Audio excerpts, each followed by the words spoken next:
pour une fonction f qui va d'une partie de R dans R, on définit la limite quand x tend vers a de f de x égale L par,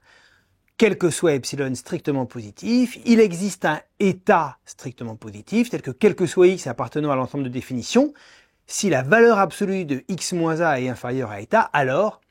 f de x moins L est inférieur à epsilon. Ce qui s'interprète facilement en regardant le graphe de la fonction. Pour n'importe quel epsilon, eh bien,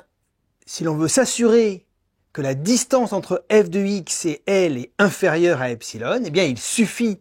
de prendre x assez proche de a. Bien. Comment pourrait-on modifier cette définition pour une fonction d'un espace vectoriel normé dans un autre espace vectoriel normé? Eh bien, on peut reprendre la même idée, sauf qu'on va remplacer la valeur absolue par la norme, puisque la valeur absolue de a moins b, c'est la distance entre a et b dans les réels, et la norme de a moins b, c'est la distance dans un espace vectoriel normé.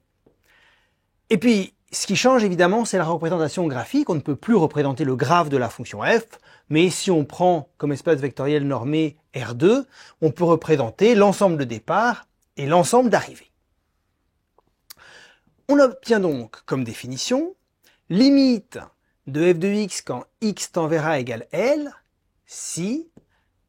quel que soit epsilon strictement positif, il existe état strictement positif, tel que quel que soit x élément de l'ensemble de définition, si la norme de x moins a est inférieure à état, la norme de x moins a inférieure à état, cela revient à dire que x appartient à la boule de centre A et de rayon état. Donc si jamais la norme de x moins a est inférieure à état, alors la norme de f de x moins L est inférieure à epsilon. Et la norme de f de x moins L inférieure à epsilon, ça revient à dire que f de x appartient à la boule de centre L et de rayon epsilon. Ce qui graphiquement peut se représenter pour n'importe quel epsilon, quitte à prendre x assez proche de A, c'est-à-dire dans une boule de centre A et de rayon état, eh bien on est sûr que f de x se trouvera dans la boule de centre L et de rayon epsilon.